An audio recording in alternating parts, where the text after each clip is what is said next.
A mountain man bought giant Apache twins at auction and freed them. But then they knelt before him and said, "Now we are yours." The dusty street went silent. Shackles hit the ground.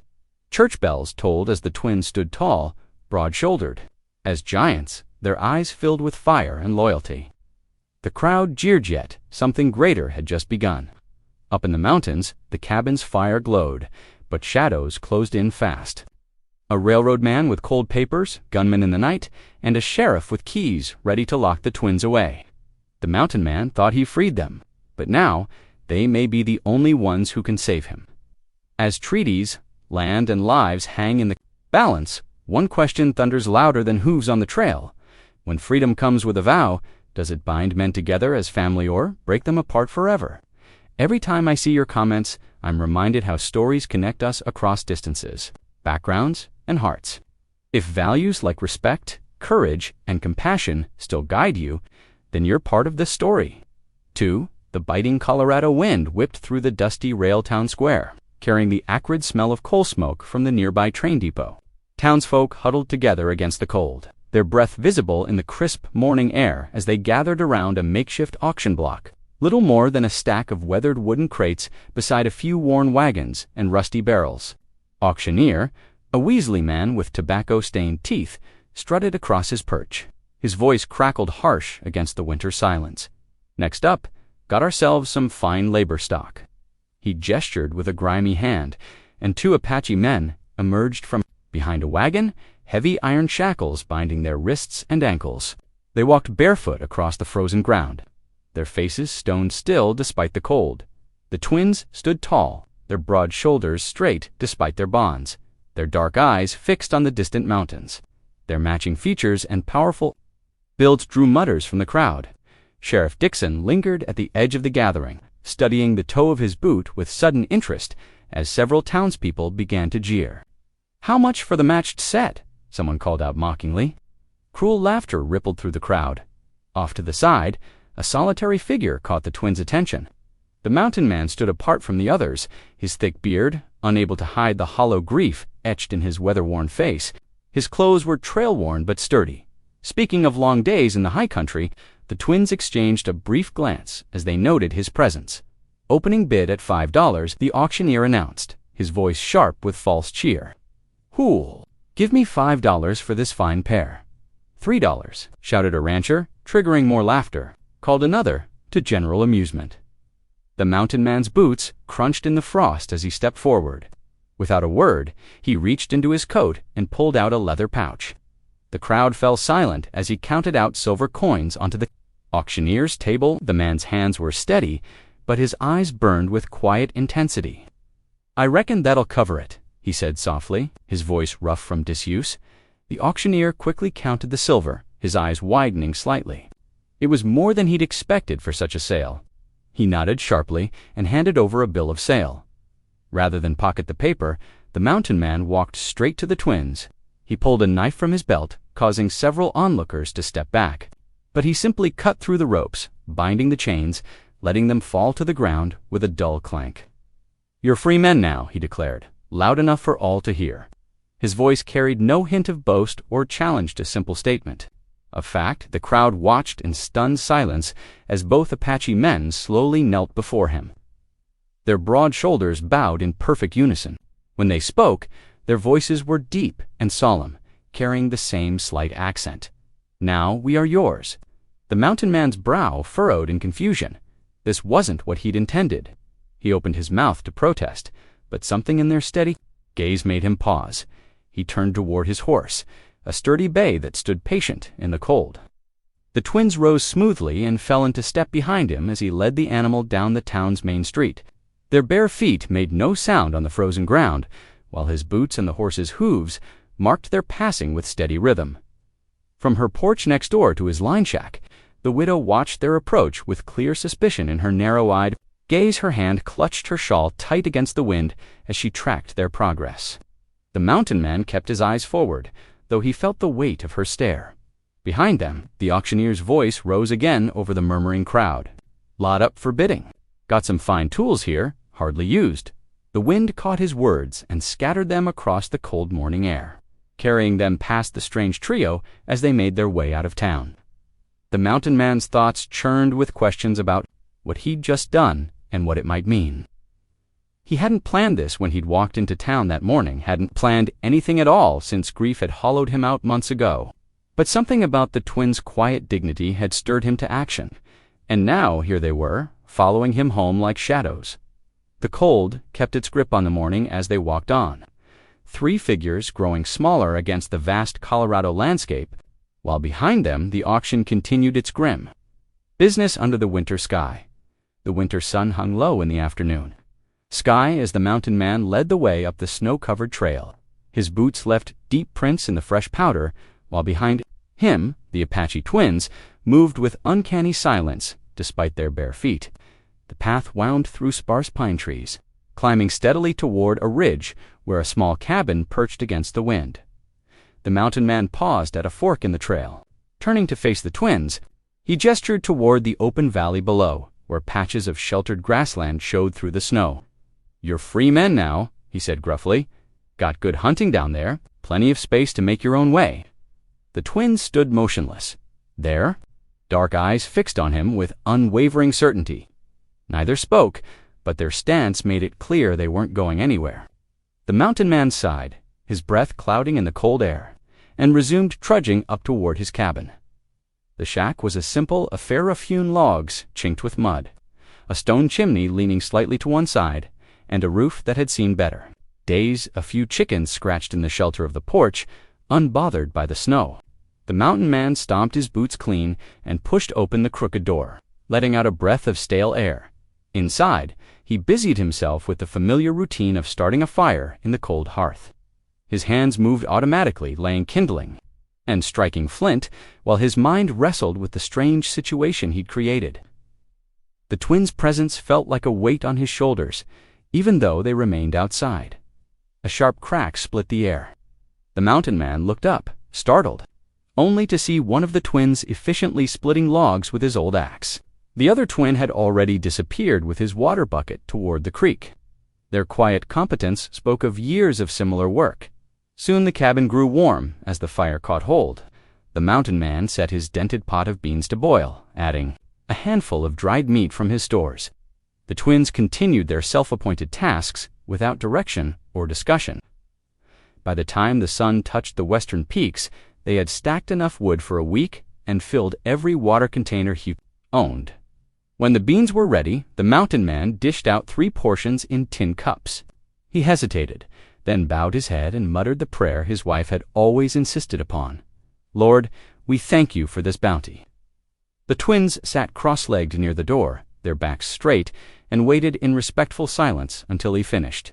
They ate without speaking, but their presence filled the small cabin like smoke possible to ignore.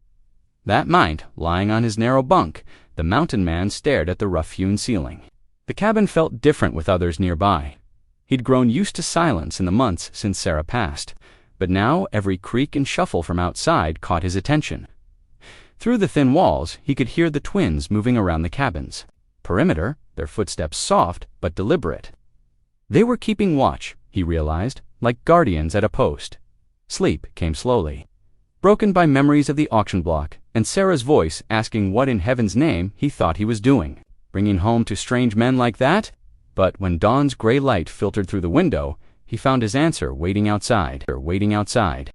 A freshly dressed deer hung from a pole between 2 trees, its dark meat already beginning to freeze in the morning air. The twins must have hunted in the pre-dawn darkness, moving through the winter forest like shadows. They stood nearby, cleaning their knives with handfuls of snow, their faces betraying no hint of fatigue from their sleepless night. The sound of approaching hooves drew the mountain man's attention. The widow Carson was making her way along the trail that led to the creek, her 2 young children bundled up beside her in the wagon. She pulled her team to a halt when she spotted the twins, her thin face pinching with distrust. "Morning, Mr. Wade," she called out, her voice carrying a sharp edge. Her children peered around her skirts with wide eyes at the Apache men. The mountain man touched the brim of his hat but said nothing. The widow's gaze lingered on the twins, then the hanging deer, before she clucked to her horses and continued on. Her whispered warnings to her children drifted back on the morning breeze, Wade for, that was the mountain man's name, though he'd almost forgotten the sound of it these past months, watched the wagon disappear around the bend. He knew how quickly word would spread through the scattered homesteads and into town. Folks were already suspicious of his solitary ways since Sarah died. This would give them plenty more to whisper about. He looked at the twins, efficient and capable, who had somehow appointed themselves his silent guardians. What had he invited into his life with that impulsive act of mercy? The question hung in the crisp morning air, unanswered, as the sun climbed higher over the ridge. Days settled into a steady rhythm at the cabin on the ridge. Each morning, the twins rose before dawn, their quiet movements barely disturbing the mountain man's sleep. By the time Wade stepped outside, they would have already rekindled the fire and set water to boil. The sound of axes rang through the crisp winter air as they worked together, the twins matching Wade's pace as they split logs for the hungry stove. Their broad shoulders flexed with each swing, the work seeming to come as natural to them as breathing. Wade found himself speaking more than he had in months, showing them where to stack the wood against the cabin's western wall to shield it. From the prevailing wind, one morning while checking his property line, Wade noticed the twins studying the way he mended a broken fence post. Their dark eyes followed his every movement as he worked the wire between weathered posts. The next day, they had already started repairs on the eastern stretch before he could mention it needed fixing. The cabin door had been hanging crooked since before Sarah passed, its hinges worn from years of mountain winds. Wade had been meaning to fix it but hadn't found the will. Now, watching the twins' eagerness to learn, he found himself pulling out his old toolbox. "See here," he said, holding up the rusted hinge. "Got to clean it proper before setting it straight." The twins crowded close, their faces intent as Wade demonstrated how to sand away the rust and oil the metal. They worked together. The older twin Wade could tell them apart now by a small scar above the left, one's eye holding the door steady while his brother helped Wade realign the frame. When evening came, they gathered around the wooden table Wade had built in better days. The lamplight cast warm shadows on the cabin's walls as Wade reached for something he hadn't touched in too long, Sarah's old Bible, its leather cover worn smooth by years of faithful hands. He opened it slowly, dust dancing in the lamplight. The twins sat cross-legged on the floor, their usual spots near the door, watching with curious respect as Wade cleared his throat. In the beginning, he read, his voice rough from disuse, "God created the heaven and the earth." The words felt strange on his tongue after so many silent months, but the twins leaned forward, clearly fascinated by the rhythm of the verses. "Heaven," one twin said carefully, testing the word. "What is this word?" Wade paused, considering how to explain. He pointed upward, then tried to describe the concept of a place beyond the sky. The twins nodded, then shared a look before the younger one spoke. "In our words, sky is Yah." He gestured upward, then pointed to the snow visible through the window. Yes, his hand moved to the water bucket. T. Wade repeated the words carefully, and the twins smiled, the first real smiles he'd seen from them. They continued this, exchanged the twins, teaching him their words for eagle Atza, mountain, Z, and fire, K. The evening passed in this gentle trading of languages, and Wade felt something warm stirring in his chest that he hadn't experienced since Sarah's. Passing the next afternoon, while the twins were out checking his trap lines, a sharp knock at the door broke the quiet. The widow Carson stood on his porch, her thin face pinched with worry. "Mr. Wade," she said, twisting her hands in her shawl, "I've come to warn you. Those Indians you took in, they're dangerous men. The whole town's talking. It says they were caught raiding before the auction. You're inviting trouble, keeping them here." Wade leaned against the doorframe, considering her words. "Much obliged for your concern, Mrs. Carson," he said quietly, "but those boys have shown nothing but respect and hard work since they came. They're not boys, Mr. Wade. They're grown men, and savages at that." "What would your Sarah say? You harboring such good day, Mrs. Carson?" Wade cut in, his voice firm but gentle. He closed the door on her protests, though her words left a seed of doubt in his mind. That evening, as they sat around the fire eating a stew the twins had made from fresh rabbit, Wade noticed them exchanging glances. Finally, the older twin spoke. "We see your worry," he said in careful English. "We tell you truth. Before auction, we guard our father. great chief among our people. Raiders come at night, father die, protecting camp. His voice grew soft. Now, we guard you as we guard father. This is our way. The younger twin nodded solemnly. You free us. We choose to stay. To protect? Wade stared into his bowl, feeling the weight of their words. The purpose they offered awakened something he thought had died with Sarah reason to do more than just survive. These two men, whom others called dangerous, had brought life back to his empty cabin. They had chosen to make him their family, just as he had chosen to free them. A week of peaceful routine had settled over the cabin. When the distant thunder of hoofbeats shattered the morning quiet, Wade looked up from mending his coat, watching 3 riders emerge from the winter mist. The twins, who had been stacking firewood, straightened to their full height, their faces turning hard as stone. The railroad boss, Morton Blackwood, sat tall in his polished saddle, his black coat pristine despite the dusty trail. 2 men flanked him, hands resting to casual-like near their gun belts. Wade recognized one as the company surveyor, the other a hired gun who'd been causing trouble in town. "Morning, gentlemen," Blackwood called out, his voice carrying the smooth confidence of a man used to getting his way. He pulled a leather folder from his saddlebag, making a show of adjusting his spectacles. "Got some business to discuss, Mr. Wade." Wade set aside his mending and stood slowly.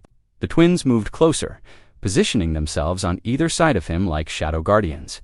Blackwood's eyes flickered to them, a brief frown crossing his face before his practiced smile returned. "These survey papers," Blackwood continued, "out several documents, show this parcel falls within railroad territory. Companies planning a spur line through here, connecting to the main track down in the valley." "This here's my land," Wade said quietly. "Got the deed in the cabin?" Blackwood waved the papers. "These new surveys say different. Government's granted us right of way. You'll need to clear out by month's end." He paused, then added with false sympathy, "Companies prepared to offer fair compensation, of course, for your inconvenience." Older twin stepped forward, his voice cutting through the cold air.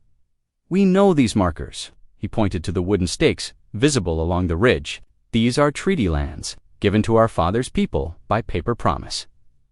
The younger twin nodded. 5 winters passed. Before raiders came, our father showed us boundary stones placed by government men. Blackwood's smile vanished. Whatever arrangements were made with the locals are no longer relevant. The railroad has priority now. He fixed Wade with a hard stare. "Don't make this difficult, Wade. A month's fair warning. More than fair, considering your current company." Wade felt anger rise in his chest, but kept his voice level. "Reckon? I'll need to see those papers proper. Have my lawyer in town look them over. Suit yourself," Blackwood said, tucking the folder away. "But the deadline stands. 1 month." He wheeled his horse around, his men following suit. "Don't fool yourself, Wade. Progress is coming through, whether you like it or not." They watched the riders disappear into the mist. When their hoofbeats faded, the older twin turned to Wade, his dark eyes intense. "This is our father's ground. Sacred land. If you stand against them, we stand with you." The younger twin placed a hand on Wade's shoulder. "You freed us. Now we help free your home. We help free your home." Wade looked between them, seeing the determination in their faces. He had bought their freedom on impulse, seeking only to right a single wrong. Now he found himself entangled in something far bigger, a fight for land that held meaning for all. Of them that evening, the snow began falling heavy and thick, sealing them into their mountain refuge. The twins built up the fire while Wade pulled out Sarah's Bible again. The warm light filled the cabin as he opened to the Psalms, finding comfort in the familiar words. "Lord," he prayed aloud, his voice rough with emotion, "guide us in what's right. Show us the path through this valley." The twins sat close, listening with the quiet attention of sons hearing their father's wisdom. Wade felt their presence like a physical warmth. Realizing these 2 men had become more than just welcomed guests, they were family now. Bound by something stronger than blood, outside the wind howled across the disputed ground, driving snow against the cabin walls, but inside, in the circle of firelight, Wade felt the certainty growing. This land had been Sarah's dream, a place to build a life away from the world's troubles. Now it was something more, a piece of earth that connected 3 lost souls, giving them a purpose worth fighting for. The twins added wood to the fire, their movements sure in the dimness. Wade watched them, remembering Sarah's words about God's mysterious ways. She would have understood this strange family that had formed in her absence, these two proud men who had chosen to call him father. Together, they would face whatever came with the spring thaw. The heavy snows kept the mountain and valley locked in winter's grip for days after the railroad men's visit. Wade and the twins fell into a steady rhythm of work, their breaths frosting in the cold air as they tackled the endless tasks needed to survive the season. In the dim light of dawn, they would check the trap lines, moving like shadows through the deep drifts. The twins showed Wade how to spot the subtle signs of animal movement beneath the snow. Slight depression here, a broken twig there. Their knowledge of the land ran deep, passed down through generations of their people. See how track curves there? The older twin, whom Wade now knew as Standing Bear, pointed to a faint impression. Rabbit turned toward water. Always knows where spring flows under ice. His brother, Running Elk, demonstrated how to break through the frozen creek surface at just the right spot where the current ran strongest. Water speaks if you listen, he explained, showing Wade how to cup his ear to the ice. Tells you where it runs sweet and clear. In return, Wade taught them the skills he had learned through hard experience. They watched intently as he showed them how to set fence posts that would hold firm when the ground softened in spring. Gotta tamp the earth tight, he explained, demonstrating with the heavy iron bar. Otherwise, first thaw'll have these posts dancing like drunken men.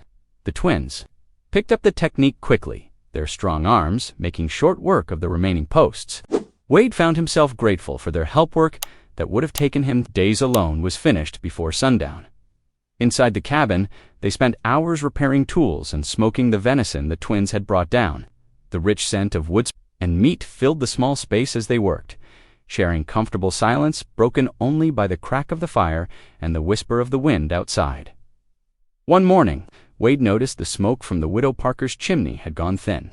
Knowing what that meant, he and the twins packed up some of their smoked venison and extra firewood.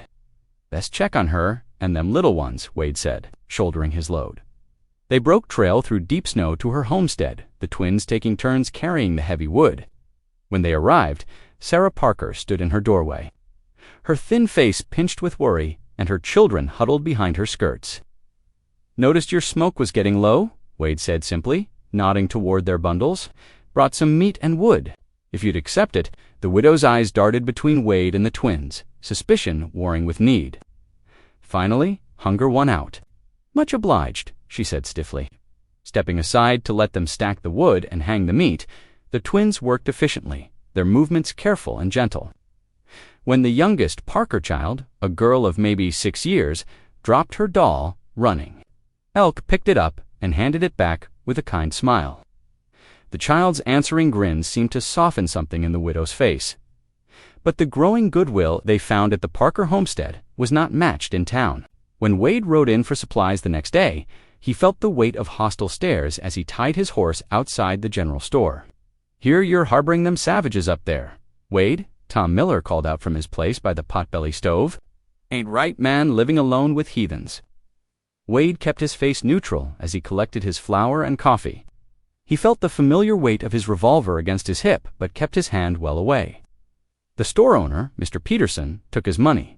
Without meeting his eyes, "Best watch yourself," another man muttered as Wade headed for the door. "Railroad's coming through. Ain't gonna be room for Indian lovers much longer." The ride home was long and cold, but the sight of smoke rising straight and true from his cabin chimney eased something in Wade's chest. The twins met him at the door, taking the heavy supplies and helping to settle his horse. Later, as they sat around the fire drinking coffee, Standing Bear spoke quietly. "We see how they look at you in town now, because of us." "Don't matter none," Wade replied, stirring the flames. "We will not leave," Running Elk said firmly. "You gave us freedom. Now we choose to stand with you, even if whole town turns against it." Us, Wade looked at the twins, seeing in their faces the same determination he had witnessed that first day at the auction. They had chosen to be here, chosen to make this cabin their home. Whatever came with the spring thaw, they would face it. Together, Sunday dawned clear and cold, the sun glinting off fresh snow like scattered diamonds. Wade stood at his cabin door, watching his breath cloud in the frigid air as he adjusted his good shirt, the one he'd barely worn since Sarah's passing. The twins emerged from the lean-to, where they slept, dressed in the clean clothes Wade had given them, their long hair neatly tied back. "Pastor Jenkins rides circuit through here once a month," Wade explained, checking the sky. "Holds service at Widow Parker's place since it's biggest cabin hereabouts." The twins nodded solemnly. Standing Bear spoke softly. "We would like to learn more of your ways of worship." Wade gathered up his old Bible, wrapped in oilcloth, to protect it from the weather. The three men set out through the knee-deep snow, following the path they'd broken to the widow's homestead earlier that week. As they approached, they could see other folks arriving, mostly scattered homesteaders from the surrounding valleys, their horses stamping in the cold. The widow's cabin was warm and crowded when they entered. Children sat cross-legged on the floor, while adults lined the walls on rough benches. Wade guided the twins to stand at the back, feeling the ripple of whispers that passed through the gathered congregation. Pastor Jenkins arrived last, shaking snow from his heavy coat. He was a weathered man with kind eyes, his saddlebags bulging. With Bibles and hymn books, to Wade's relief, the pastor moved directly to greet them, extending his hand first to Wade and then to each of the twins. "Welcome, brothers," he said warmly. "God's house has room for all his children." The service began with familiar hymns, the twins listening intently to the simple melodies. When Pastor Jenkins opened his Bible, his voice carried clearly through the cabin. "Today we speak of bondage and freedom in Christ," he began, his eyes moving across the gathered faces. "For it is written that where the Spirit of the Lord is, there is freedom." Wade found himself leaning forward, the words striking something deep within him. He glanced at the twins, seeing them just as absorbed. The pastor spoke of chains, both physical and spiritual, of the weight of old hatreds, and of the freedom found in forgiveness and understanding. Christ came to set the captives free. Pastor Jenkins concluded, not just from iron shackles, but from the bonds of fear and prejudice that divide his children one from another. After the final prayer, Sarah Parker surprised everyone by speaking up. "I've got a pot of rabbit stew on the back of the stove," she announced. "Plenty to share, if folks would like to stay." The crowd thinned as some headed home to tend to chores, but several families remained. Wade and the twins helped move benches to create a makeshift dining area. The widow handed out tin plates and cups, her movements less stiff than before. The children, free from the constraints of the service, crowded around the twins with curious eyes. Little Emma Parker, still clutching her doll, pointed to Running Elk's hair tie. "How'd you make that?" she asked shyly. Running Elk smiled, reaching into his pocket for some leather cord. "I show you," he offered, motioning for the children to gather round. Soon he had them laughing as they attempted to copy his skilled braiding technique, their small fingers. Fumbling with the unfamiliar patterns, Standing Bear joined in, showing a boy how to make a special knot that would hold firm in any weather. "Our Father taught us these things," he explained quietly. "Important to pass on knowledge." Wade watched from his corner, warming his hands on a cup of coffee. He saw Sarah Parker watching too, her face softening as she observed the gentle way the twins handled the children. Even some of the other adults drew closer, asking questions about the braiding techniques. Pastor Jenkins approached Wade, speaking low. "Those are fine young men," he said. "Seems to me the Lord had a hand in bringing them here." "Reckon maybe he did at that," Wade replied. Thinking back to that cold morning at the auction block, as the afternoon drew on, it was time to head home. The twins distributed their finished braiding projects to the delighted children, and Sarah Parker pressed a jar of preserved peaches into Wade's hands. For helping with the wood last week, she said simply, "Children have been asking when your boys might visit again." The word boys caught Wade by surprise. Warming something in his chest he thought had frozen solid years ago. They walked home by lantern light, the snow creaking under their boots. Wade whispered a quiet prayer of thanks for the day's small mercies, for acceptance beginning to bloom, for children's laughter. For the way light could push back the dark, the twins walked slightly ahead, their shadows stretched long across the snow. Neither they nor Wade noticed the two figures watching from the tree line, their faces dark with purpose in the gathering dusk. Spring's first warmth brought melting snow and trickling streams down the mountainside. Wade sat at his rough-hewn table, Studying the yellowed treaty papers the twins had carefully preserved, Standing Bear traced his finger along the formal text, pointing out where their father's mark stood alongside government signatures. "These words bind both sides," he explained. "Our people kept faith. Now we ask the white man's law to do the same."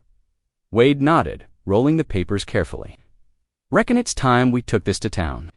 He glanced out the window where Sarah Parker's wagon was approaching, Pastor Jenkins riding alongside on his bay mare. The twins had already saddled the horses, checking cinches with practiced hands. Running Elk smiled at Wade's surprised look at their preparation. "We watched the snow all week. Today was right day to ride." Sarah Parker pulled her wagon to a stop, her face set with determination.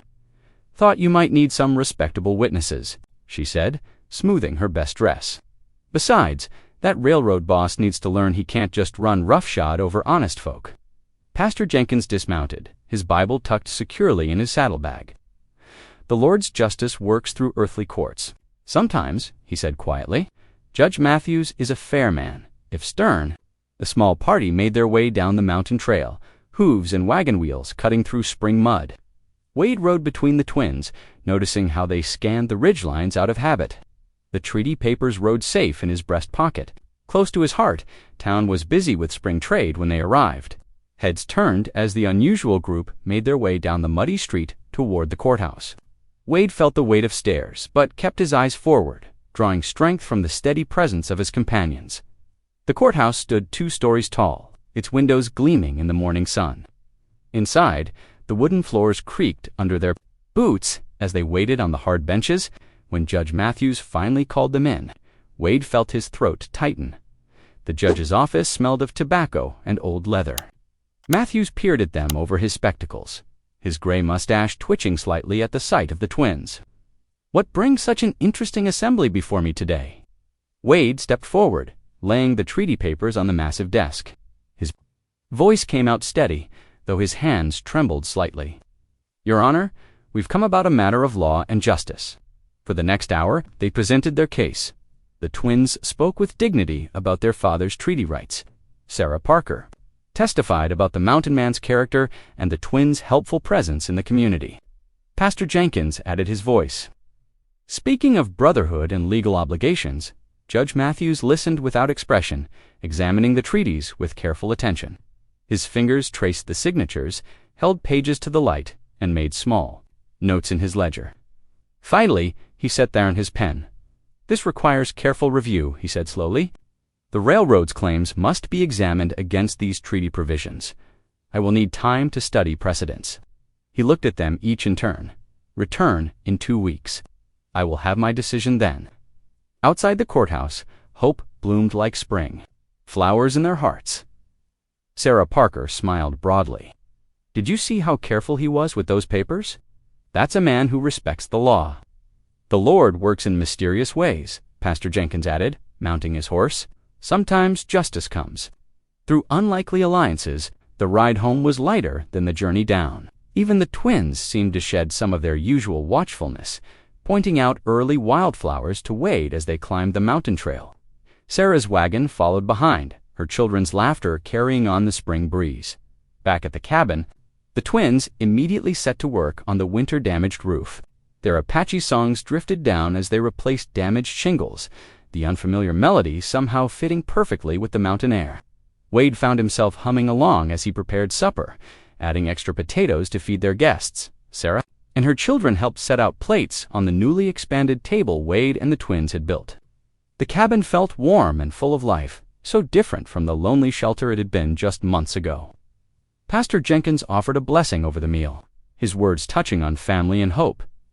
Wade looked around at the gathered faces. Children teaching the twins English words, the pastor sharing stories. The widow laughing at Running Elk's careful attempts at proper table manners. His heart swelled with gratitude. Bowing his head, Wade offered his own silent prayer. "Lord, thank you for giving me sons when I thought I'd lost everything. Thank you for bringing life back to this old place." Meanwhile, across town in the railroad office, Edmund Burke sat at his desk, face illuminated by lamplight as he composed. Urgent telegrams, his pen scratched across papers with angry force, Send immediate assistance, stop. Require experienced handlers, stop. Generous. Payment for quick resolution, stop. He sealed each message with red wax, handing them to his waiting clerk. Send these tonight. I want responses by morning. His face hardened as he looked toward the mountains. No band of savages and their addled protector will stop progress. Not while I draw breath. The mountain air held spring's promise as dusk settled over Wade's homestead. 3 days had passed since their hopeful visit to the judge, and the twins were finishing their evening chores, stacking freshly split wood against the cabin wall. Wade watched them from the doorway, a quiet contentment warming his heart despite the chill breeze. Standing Bear paused, head tilted like a deer catching a scent. Something wrong, he whispered, dropping his armload of wood. Running Elk instantly moved to his brother's side, both scanning the deepening shadows. Before Wade could question them, gunfire shattered the evening peace.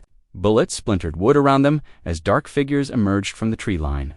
Wade dove for cover, reaching for his rifle, but another volley drove him back from the doorway. The shout, Running Elk's shout, cut through the chaos. Orange flames were already licking up the dry boards where the raiders had thrown lit torches. Inside, Wade's winter stores and tools would feed the growing inferno. Standing Bear seized an axe from the woodpile, his brother following suit with warrior grace. They charged toward the attackers, using the blazing shed's light to their advantage. The hired guns, expecting easy prey, fell back before the twins' fierce advance. Wade provided covering fire from the cabin's window, but his heart clenched as he watched the twins engage the raiders with nothing but axes and raw courage. Firelight caught glimpses of brutal hand-to-hand combat, Standing Bear taking a club blow to the shoulder, Running Elk dropping low to avoid a pistol but aimed at his head. Sarah Parker's voice carried from her homestead. Wade, we see the fire. Her children's frightened cries echoed across the valley as sparks rose against the stars. The battle seemed to last forever, though it was probably only minutes.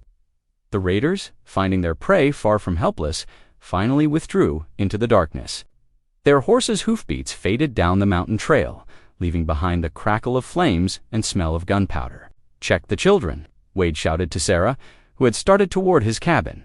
He ran to the twins, who stood breathing hard, bodies tense and ready for another attack. In the fierce light of the burning shed, he could see fresh bruises darkening their faces. Inside, Standing Bear said firmly, pushing Wade toward shelter.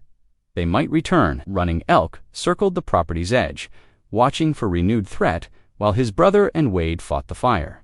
Sarah's oldest boy brought their water barrel, and together they fought desperately to keep the flames from spreading to the cabin or the nearby trees. The children's sobs carried on the smoke-filled air as Sarah gathered them close, watching the destructive scene unfold. Dear Lord, she prayed loudly, protect us all. Wade's arms ached as he hauled another bucket of water. The shed was already a loss. Tools, grain, and winter supplies reduced to glowing coals. Anger and despair rose in his throat like bitter smoke. Lord, he whispered harshly, where's your justice now? Standing Bear grabbed Wade's shoulder with a warrior's grip. We do not leave you, he declared, his brother appearing at Wade's other side with the same fierce loyalty in his eyes. This is our fight too. Together they worked until the last flames died, leaving only embers and ash where the shed had stood. The night reeked of smoke and betrayal. Wade's faith, so recently renewed, felt as scorched as the ground beneath his feet. Running Elk retrieved a charred piece of paper from the destruction, a railroad company letterhead, deliberately left behind as a message. Wade crumpled it in his fist, knowing Edmund Burke's hand was behind this night's violence. The judge, Standing Bear, said quietly, he must know what they do. Wade nodded grimly, watching the last sparks rise toward heaven. The twins moved in the darkness around him, securing the property, already planning repairs. Their unwavering strength slowly steadied his shaken spirit. Sarah approached with blankets and coffee, her children clinging to her skirts. With us tonight, she insisted. All of you, safety in numbers. Wade looked at his soot-stained family, the twins who had fought so bravely, the neighbor woman who stood with them, the children who shouldn't have to witness such violence. His anger transformed into something harder, more resolute. The night's attack had shattered their peace. But as Wade watched the twins begin clearing debris, their dedication unbroken, he felt something else rising from the ashes. Not just hope, determination. The railroad men had meant to drive them apart. Instead, they had forged stronger bonds in the flames. They worked through the night, watching and waiting, the taste of smoke and betrayal bitter on their tongues. But they worked together, family and neighbors, refusing to be driven from what was right and true. 2 days after the raid, Wade sat at his rough-hewn table, examining the charred remains of his tools. The twins worked outside, salvaging what they could from the shed's ashes. Their quiet determination had kept him going through the bitter aftermath of the attack. The sound of approaching horses made all 3 men tense. Wade grabbed his rifle, but lowered it when he recognized Sheriff Dixon's badge glinting in the morning sun. 4 deputies flanked him, hands hovering near their guns. "Mountain Man," Dixon called out, his voice carrying forced authority. "Step aside. We're here for them, too." The twins stood quietly, faces impassive, as Wade moved between them and the lawmen. "What's this about, Sheriff?" Dixon dismounted, dust puffing around his boots. "Got a complaint from Mike Turner? Says these boys attacked him night before last. Beat him something fierce." "That's a lie," Wade growled. "They were here defending my property from raiders. Ask Sarah Parker. She witnessed the whole thing." "Turner's got 3 witnesses saying different," Dixon replied, not meeting Wade's eyes. "Says they jumped him behind the saloon, left him bloody. Town council's mighty concerned about violent savages running loose." The twins exchanged a glance, but remained silent, their dignity a rebuke to the sheriff's words. Wade's hands clenched into fists. "They haven't left this mountain since the raid. This is nothing but railroad business, trying to clear their path." "Now don't you go making accusations," Dixon warned. "I got a duty to investigate any assault. Boys are coming with us, peaceful-like or otherwise." The deputies spread out hands. On their weapons, Wade felt the familiar weight of his revolver, but knew drawing, it would only make things worse. Behind him, Standing Bear spoke softly. "We will go." "No," Wade protested. "You're innocent. We can prove it." Running Elk touched his shoulder. "Truth will show itself. Do not risk your life here." Dixon produced iron shackles that clinked ominously in the morning quiet. Wade's stomach turned as he watched the twins submit to being chained, their proud shoulders straight despite the humiliation. The scene was too similar to that cold auction morning when he'd first seen them bound. "This isn't right," Wade said hoarsely. "Sheriff, you know this isn't right." Dixon avoided his gaze, mounting up as his deputies roughly helped the twins onto spare horses. "Law's the law, Mountain Man. Best stay out of it if you know what's good for you." Wade could only watch helplessly as they rode away, the twins' backs straight despite their bonds. His chest ached with fury and despair as they disappeared down the trail. In town, later that day, seeking help from the pastor, Wade endured the smugly satisfied looks from townspeople. Outside the general store, to women, whispered loudly enough for him to hear, "Told you those Apaches couldn't be trusted." "Savages, plain and simple, ought to have known better than taking them in," another added. "Some creatures just can't be civilized." Wade's boots were heavy as he climbed the mountain trail home that evening. The cabin seemed larger and emptier than it had even in his years of solitude. Half the roof still gaped open from the raid, and the charred ruins of the shed stood as a black monument to injustice. Night fell cold and clear. Wade knelt beside his bunk, the same place he'd prayed with the twins so many evenings. His words came rough and bitter. "Lord, where are you in this? How can you let such evil triumph?" The wind whistled through the broken boards, sounding like mocking laughter. "I thought you led me to save them, but now they're back in chains." He remembered the twins' quiet strength, their unwavering loyalty, the way they'd brought life back to his hollow existence. The thought of them in jail cells, surrounded by hatred, nearly broke him. "Give me strength," he whispered. "Show me the way through this darkness." The cabin creaked and moaned in the wind, its damaged walls a testament to how quickly hope could turn to ashes. Wade remained on his knees, wrestling with his prayers like Jacob with the angel, while outside, the cold stars wheeled above a town where justice lay bound in chains. The loose boards rattled again, a haunting reminder of all he'd lost, yet somewhere Beneath his despair, a tiny spark of determination refused to die. The twins had not lost faith when facing the raiders' guns. He owed them the same courage now. Still, as he finally lay down on his bunk, the empty cabin echoed with absence. Sleep was long in coming, and his dreams were filled with the clinking of chains and the crackle of flames, while shadowy figures laughed in the darkness. Dawn had barely touched the mountain peaks when Sarah Parker's wagon rattled up the trail. To Wade's cabin, her 3 children huddled under blankets in the back, their breath visible in the crisp morning air. Wade looked up from mending his broken door, surprise crossing his weathered face. "Mr. Jenkins," Sarah called out, pulling her team to a halt. "I could not sleep last night, thinking on this injustice. I saw what happened during the raid. Those boys of yours protected us all, and I aimed to say so." Wade set down his hammer, hope flickering in his chest for the first time since the twins. "Arrest, you'd testify, Mrs. Parker." "I would indeed." She climbed down from the wagon, her skirts rustling. "My youngest, Timothy, he told me how Standing Bear showed him to find winter berries when food was scarce. Running Elk fixed our roof without being asked. Those aren't the actions of violent men." Her oldest daughter nodded earnestly. "They taught us to make cord from plant fibers, just like at the church supper.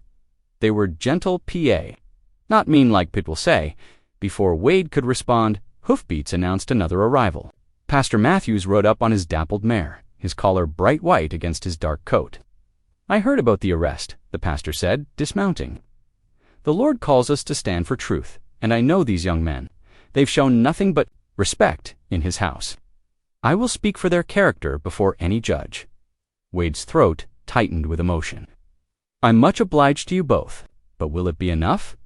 Sarah straightened her shawl. "There are others. Remember the Collins family. Running Elk brought them venison when their crops failed, and old Widow Thompson, the twins, stacked her winter wood while she was sick." "Then let's gather them," Pastor Matthews said. "The truth has power when good people stand together." They spent the morning riding from homestead to homestead. At each stop, Wade was amazed to hear new stories of the twins' quiet kindness. The Collins children spoke of hunting lessons.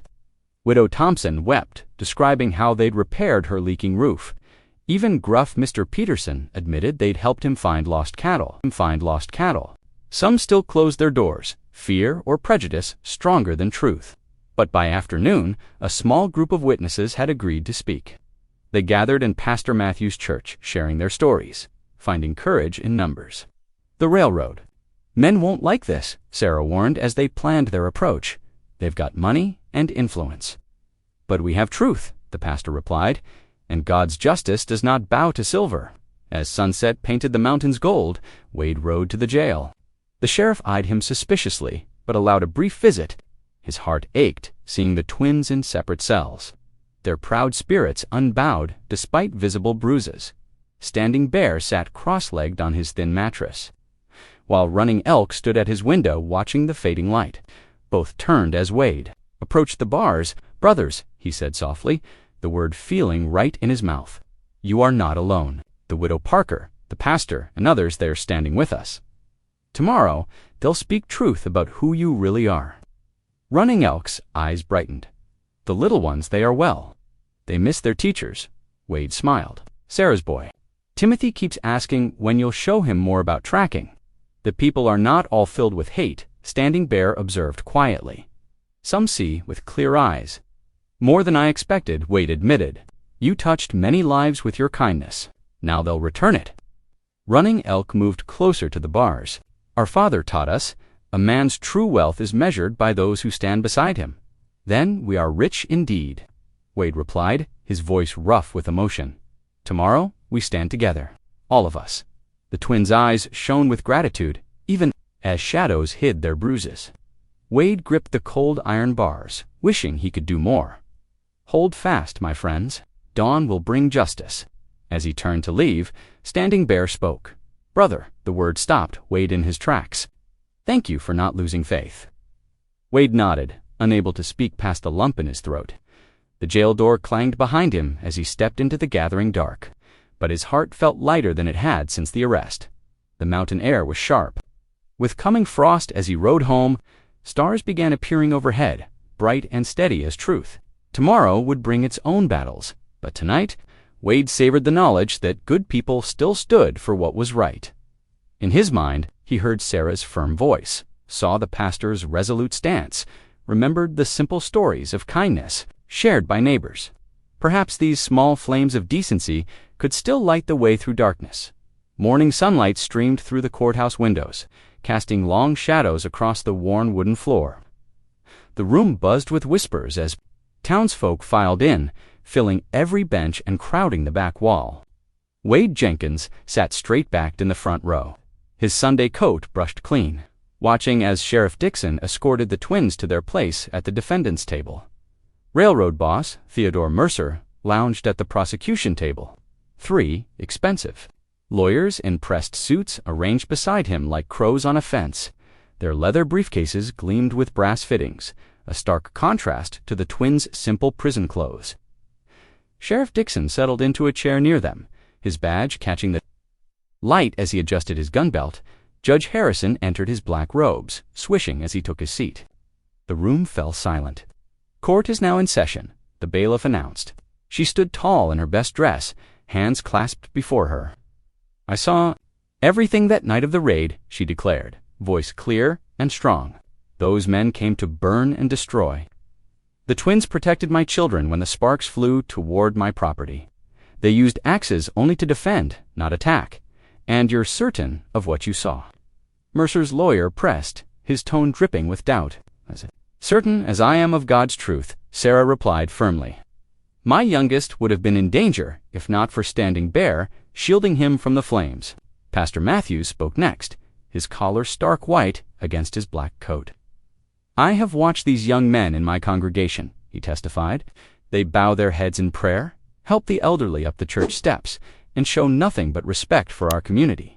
Their actions speak of character that many who call themselves Christian would do well to mirror." One by one, homesteaders and farmers took the stand. Old Widow Thompson described how the twins had stacked her winter wood while she was bedridden with fever. The Collins family spoke of shared venison during lean times. Timothy Parker, Sarah's youngest, had to stand on a book to be seen. But his voice rang true as he told of learning about winter berries and animal tracks. Each testimony built upon the last, painting a picture of 2 young men who had quietly woven themselves into the fabric of the community. Even some who had previously turned away now nodded in recognition of truth. Mercer shifted uneasily in his chair as the morning wore on. His lawyers exchanged worried glances. Sheriff Dixon studied his boots, refusing to meet anyone's eyes. Finally, Wade Jenkins rose to testify. He walked deliberately to the front, laying his rifle on the bailiff's table. The gesture drew every eye in the room. "I set this down," he said clearly, "to show that our fight is not with bullets, but with truth." He turned to face the crowded room. "When I bought these boys at auction, I meant to free them, but they chose to stay, to work beside me, to help build something greater than ourselves." Wade's voice grew thick with emotion. "I've watched them share their last bread with hungry children. I've seen them brave winter storms to help strangers. They've brought life back to my empty home. Shown me that family isn't just about blood." He looked directly at the twins, who sat straight and proud despite their shackles. "These are my sons in all but blood, and I stand here to speak for their true nature, before God and this court." A murmur swept through the courtroom. Sarah Parker dabbed at her eyes with a handkerchief. The pastor nodded solemnly. Even some of the townspeople who had been most suspicious now looked thoughtful. "Mr. Jenkins, you stake your reputation." "On their character, I stake my life on it," Wade answered without hesitation. "These boys could have fled that night of the raid. Instead, they stayed to protect their neighbors. That's not the action of criminals. That's the action of men who believe in something greater than themselves." The twins sat motionless, but their eyes never left Wade's face. In them shone a depth of gratitude and loyalty that needed no words. Sheriff Dixon shifted uncomfortably in his chair, his badge suddenly seeming to weigh heavy on his chest. Mercer's lawyers shuffled papers, their earlier confidence wavering. In the face of such straightforward testimony, the morning light had shifted to afternoon gold. Dust motes dancing in the slanted beams through the windows. The crowded room waited, breath held, as Judge Harrison studied the papers before him. The weight of truth hung in the air, pressing against the walls like a living thing. Wade returned to his seat. Aware of the many eyes following him, he felt drained but peaceful, knowing he had spoken what needed to be said. Behind him, he heard Sarah Parker whispering a prayer. Beside her, Timothy clutched a piece of cord the twins had taught him to braid, his small fingers working it nervously. The future balanced on a knife's edge, but Wade drew strength from the community gathered around him. Whatever came next, they would face it together. Judge Harrison cleared his throat, and the packed courtroom fell silent. Every eye fixed on him as he adjusted his spectacles and lifted the papers before him.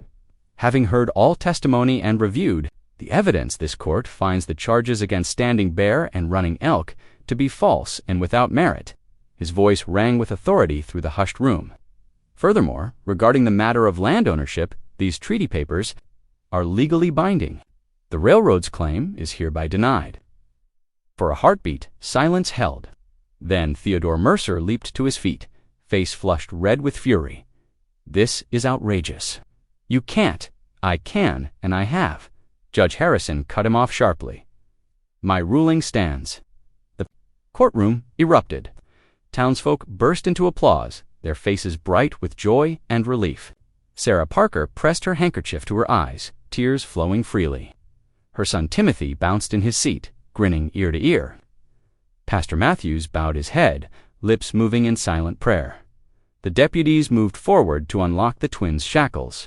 The heavy iron fell away with a clank that seemed to echo through the room. Standing Bear and Running Elk rose slowly, their dignified bearing unchanged by their ordeal. They stepped around the table, moving as one toward Wade Jenkins. Their strong hands clasped his arms in the traditional Apache gesture of brotherhood, and Wade gripped back just as firmly. No words were needed. Their eyes said everything about loyalty, trust, and family found. Mercer stormed out, his lawyers scrambling to gather their papers and follow. Sheriff Dixon stood awkwardly by his chair, finally touching his hat brim in a gesture that might have been apology. Wade and his sons walked together toward the courthouse. Doors, sunlight streamed through as they swung open, bright and clean. They stepped out into the fresh spring air, no longer bound by false accusations or fear. From somewhere across town, the church bells began to ring, their clear notes floating on the breeze. The sound seemed to speak of hope and new beginnings, of justice served and faith rewarded. The three men paused on the courthouse steps, squinting in the bright sun. Around them, townspeople spilled out into the street, some still wiping away tears, others smiling and nodding as they passed. The twins stood tall beside Wade, their shoulders straight, finally and truly free. The late afternoon sun cast long shadows across the mountain valley as Wade Jenkins and the twins made their way back to the cabin. Before they could even dismount, Sarah Parker's wagon appeared on the trail, loaded with fresh-baked bread and preserves. The warm, yeasty smell made their mouths water after the long day in court. "Thought you might be hungry after all that," she said, climbing down with a basket. Her children scrambled out behind her, eager to help. Standing Bear and Running Elk moved to assist, their strong hands making quick work of unloading. The bread was still warm, wrapped in clean cloths, and Wade's chest tightened at this simple kindness. Pastor Matthews arrived soon after, his saddlebags bulging with hymn books. "Thought we might want to raise our voices in thanksgiving," he said with a gentle smile. More wagons appeared on the trail, Johnson and his boys with lumber, old Pete Miller with his toolbox, the Cooper family with stew and cornbread. Soon, the yard was filled with neighbors, all come to help rebuild the burned shed. "Ain't right what happened," Miller said gruffly, examining the charred beams. "But we'll set it straight now." Wade stood for a moment, overwhelmed by the sight of so many willing hands. The twins moved naturally among the crowd, accepting tools and direction with quiet dignity. Their shoulders brushed as they worked together, moving with the fluid grace that came from years of brotherhood. Lanterns were lit as the sun sank behind the mountains, casting warm circles of light across the worksite. The sound of hammers rang through the valley, punctuated by calls for nails or boards. Standing Bear and Running Elk worked tirelessly alongside Wade, their strength and skill evident in every beam they raised. Sarah's children darted between the workers, carrying water and smaller tools. Little Timothy particularly attached himself to Running Elk, watching with wide eyes as the Apache brother demonstrated how to properly angle a support beam. The evening air filled with something Wade hadn't heard in years. Laughter, real, honest laughter that echoed off the valley walls. Even the twins smiled, their usual solemnity softening as they joined in the friendly banter. As the new framework took shape, Sarah called everyone to supper. They gathered around rough plank tables, passing bowls and breaking bread together. The twins sat naturally at Wade's side, accepting plates with quiet thanks. Pastor Matthews pulled out his Bible, its leather cover worn smooth with use. "Shall we give thanks?" he asked, and heads nodded all around. He read from Psalms, his voice steady and clear in the gathering dusk. To Wade's surprise, the twins' voices joined in on familiar verses they'd learned during evening readings. Their Apache accents gave the ancient words a new music, earnest and true. Wade looked around at the scene before him, his cabin glowing with lamplight. Friendly faces gathered close, his sons sitting tall beside him. The empty walls that had echoed with his grief for so long now rang with voices and warmth. This wasn't just shelter anymore, it was home. Sarah caught his eye across the table and smiled knowingly.